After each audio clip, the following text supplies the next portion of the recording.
చూడని ఇంత హాయిని మరిచిపోదు మనసు.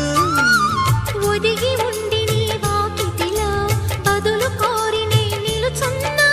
దారి తెలియని చీకటిలో వెలుగు చూసి కాదంటానా.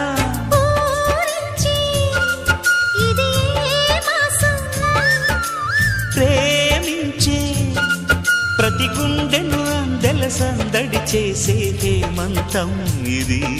మన సొంతం అయినది. కిలకిల నవ్వే కోయిల కోసం వచ్చింది మధుమాసం. మిలమిల